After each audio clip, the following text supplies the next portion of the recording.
Hi guys, in case you didn't hear last episode, we're giving away guns, Gore and Canolli 2 this month to one lucky subscriber who is most interesting and engaged. There are so many of you that make the effort. One day we shall repay you all. So the game today is Lifeless Planet. Now why do we play games? For me, escapism as a child wasn't a negative. After watching Pierce Brosnan's GoldenEye, of course I was going to want to control Bond on the N64. Why do you guys play games? The media would tell you they're harmful. I think it's actually the opposite of the truth.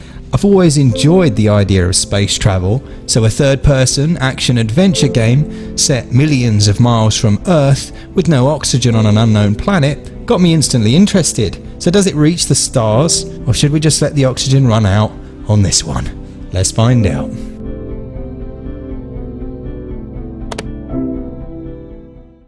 You're part of a small team sent to explore a supposedly lush planet filled with life and potential. You awake from hypersleep disoriented, starving for oxygen and alone. The smouldering wreckage of your ship and the barren wasteland surrounds you. That's where you're dropped into the game. As you progress, snippets of dialogue flesh out proceedings. These are interesting and add to the sense of mystery the game holds. I enjoyed these early internal monologues and felt that the story on the whole worked well enough to create an intriguing reason to continue playing. I understand that even at twice the speed of light, your journey will take 15 years. That's right. We'll be traveling so fast, our spacecraft will arrive at the planet before the The diary entries, which are voiced in Russian, anyone who's played the Stalker games will know the kind of atmosphere created by this technique, and I found it compelling. Despite appearances, this is a very linear experience, and the drip-fed story with a few noticeable twists kept me hooked. The problem here though is that everything is handled quite poorly from a cinematic sense. It's like Steven Spielberg gave the camera to his 8-year-old kid to film a scene in E.T. Okay, you're gonna be alright now. Just hang in there, buddy. We'll figure this out together, alright? Whoa!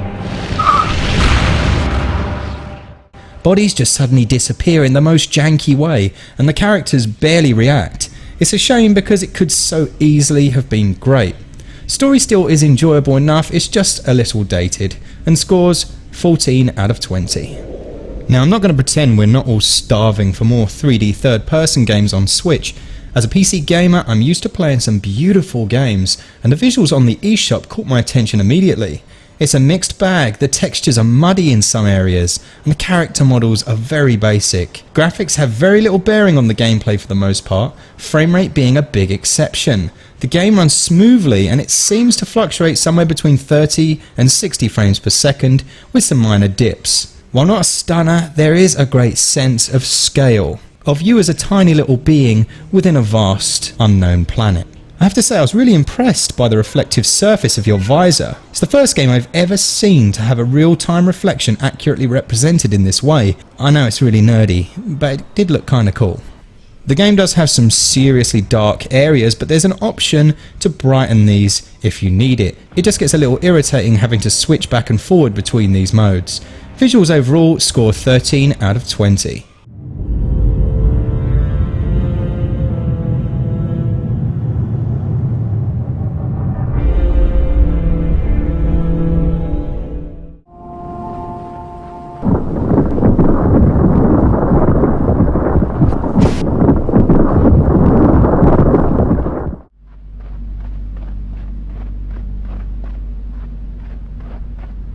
The game has you spend large chunks of time traversing barren spaces, and as such music is essential to making that time enjoyable. There are some lovely musical moments, but they aren't always perfect and often just end abruptly. Still, that being said, for the most part, music is pleasant enough. Voice acting is decent. I've experienced some shocking voice acting in my time. This is okay with the English actor doing an average job, if a little hammy. The Russian actors do very well indeed. Sound effects are very poor. The jetpack sounds like an insect doing a fart. No HT rumble on this one. Overall, audio scores 14 out of 20. With little to no guidance, you're dropped into the world. Good. I hate it when games hold your hand. The gameplay controls in typical third-person style, and jumping and boosting with a jetpack are easy enough.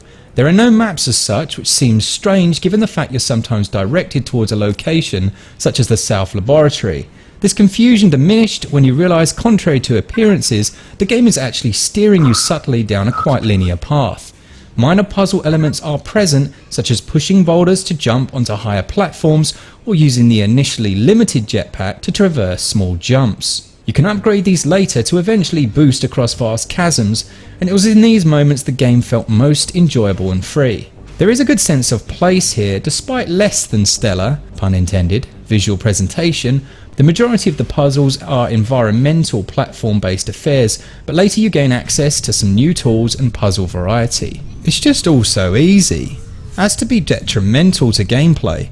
If the story doesn't grab you, then you will end up on autopilot and put in a ton of rubble with a TNT about 4 meters away on the floor, or having a broken elevator need power restored only to have the button literally below you won't really cut the mustard for you. Gameplay is very closely linked to story and the intrigue of wanting to see what's happening next.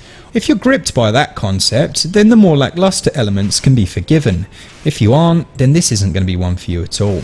I did enjoy the game quite a bit, but I am from the old generation of gamer who pushed through games like It Came From the Desert on PC and still managed to enjoy it. Still though, gameplay scores 13 out of 20. The game's priced at $11.99 or $14.99 and comes in at a smallish 911 megs.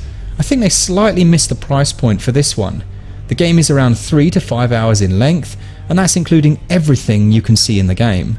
That isn't great, is it really? I'm stubbornly going to say that I still would get it in a sale though, because I did enjoy the experience, but for value it scores 9 out of 20. To use the analogy of a spaceship, this one blasts off well enough, but unfortunately veers off course. The systems, those core mechanics, have malfunctioned, and it's plummeting towards a barren, lifeless planet. Crap. But all is not lost. The story's okay, and the game offers some exploratory fun. If you're a massive space nut, then definitely one to pick up in the sale. It scores 63%. I hope the developer does a sequel though, as they nail the atmosphere at times. The core mechanics are just average. Remember, this month we're giving away a free copy of Gore and Canolli 2. All you have to do is be subscribed and leave comments on videos. Easy. Thanks so much to everyone that already does that. We appreciate it massively. For all things Switch all the time, keep your Switch up. See ya!